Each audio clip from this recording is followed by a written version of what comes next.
Hey, welcome back. My name is Jayoza.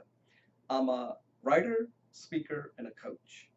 I help people give high stakes speeches so that they can win with anyone, anytime, anywhere. Today, I want to focus on sales. And one of the things that I have mentioned in the previous video is that the best way to learn sales is how somebody is selling to you.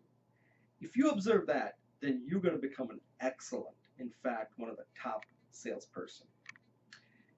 And today I want to talk about the value. Aha, this word value. This word gets bandied around so much that nobody explains what exactly is value. Value is very hard to define, but it's something that the client or the customer defines what a value is. If the customer is not looking for a value, then don't provide any value. But if the customer is looking for value, then you got to provide them lots of value. So that's the first thing you have to determine. Is the customer you're dealing with, is he a value-driven customer? If he is, then you got to go all out and provide that value. If he is not, don't provide any value because it'll be a waste of your time. And remember, you do have to prioritize your time. But value falls into three, and the last one is a rare one, and I'll mention that. So there are three categories here. There's a salesperson who provides no value. There's a salesperson who provides little value, and then there's a salesperson who provides lots of value. I call that high value. And then there is a category beyond that called super value. So let's focus on these three first. No value. What do I mean by no value? No value means that that salesperson adds absolutely no value. The value that he's providing is less than the cost of transaction. Okay? So for example, if you're looking to purchase a car or shoes or whatever, and that shoes could have been purchased with any salesperson, then that salesperson added no value. The value that that salesperson provided was less than the cost of transaction, whether it's shoes, car, or anything. Could be anything. It doesn't have to be, could be a high-priced item or a low-priced item. The value is something you have to perceive as a customer or a client. Okay, so that's a no value. If you're a salesperson that provides no value, you're not going to be in the job for too long. And in fact, if you are a no value salesperson, then the company shouldn't keep you, because putting a no value salesperson in front of a customer, it's almost like negligence, right? Why would you want to do that? It's almost like you don't even care about your customer. So a good sales-oriented company will weed out these people quickly, and they're not going to put these people in front of customers or clients. Okay, so those are no value sales people. They should not be in the company. And the reality is that 80% of them, from what I've gathered, are no value salespeople. In any organization, 80% are no value. By that I mean you can replace them easily and it won't affect your sales. That's a no value salesperson. So let's move to the next category: little value, low value. Low value will help you complete your transaction. They will do everything necessary to finish your transaction. And I usually think of these people as salespeople as they are equal to the cost of the transaction. Now, not proportionally, but the value I'm saying. The value is kind of hard to define. So if I'm buying a shoes and somebody helped me with different things, different options that I never considered, and provided me information. And certain salespeople can only provide low value. So I want to be fair that low value cannot suddenly get to high value depending on what they do. So if you're providing shoes and you give me some information saying that, hey, this could injure you, this is something, there's a low value where you help me complete the transaction as fast as possible and without me getting ripped off. Then I would say you provided low value, which might be adequate for certain things. Okay, so let's take them. As I said, that if I look at this 100%, 80% no value, I would say 19% are low value. Okay, and then you get 1% that I consider high value. Okay, so let me give you an example of a high value salesperson. I haven't seen one, but let's take an imaginary one because I'm currently looking for a car and I can see what kind of value that they're providing. And I've been disappointed. I would right now say that they're providing no value. Okay, so car dealers, and this is a pretty luxury car we're talking about, they're providing no value. And let me just give you an example of this. So the other day, I sent this guy, the salesperson that I met, an email. And I said, listen, and they left me a message with somebody that I don't even know. So that's another thing these dealers do. They keep leaving messages from people that you never met, you don't even know who they are, but they keep leaving these messages. And I'm like, why are these people leaving messages and sending me email when I don't even know who they are? Why is the guy that I met is not leaving any messages? What is he doing that's so occupying his time that he can't send me an email or leave a phone message? So, but that's not a question I need to answer. So I sent him, the person that I met when I went to test drive a car, the following thing. I said, listen, I can't make it this Saturday because my wife isn't feeling too well. We would like to schedule it next Saturday. But I said, before we schedule it, there are three items that I need to resolve internally. I said, one is that I have to sell my existing car. Okay. And it's a Lexus. So, and this is a Lexus dealer. So I said, the current, I have a 2007 RX 350 that I have to sell. That's, without that, I can't purchase a new car. I need to find out how I'm going to sell that. Okay.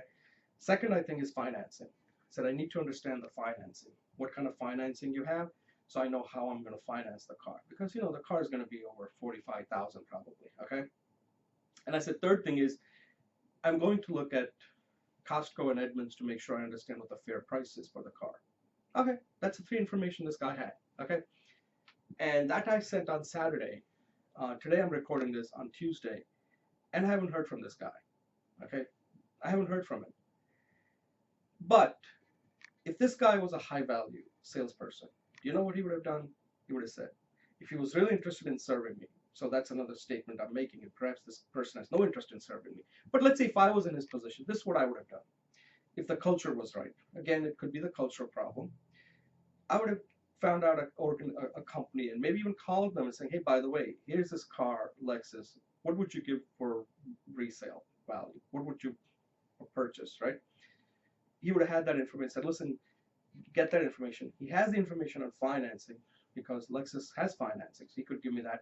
Plus, he could give me that, hey, by the way, I'll let you know that these are the two prices that Costco and Edmunds are going to give for this model that you're interested in. Okay. And if you want to work, I can give you that price, or he can even drop it down another $500 or $1,000, depending on loyalty program that they have, and said, listen, I'm going to make it even better. You're going to get this much from Costco and this much from, but since if you come directly with me, I can even do better than that and drop you another 1,000. So there's no reason for you to go to Costco.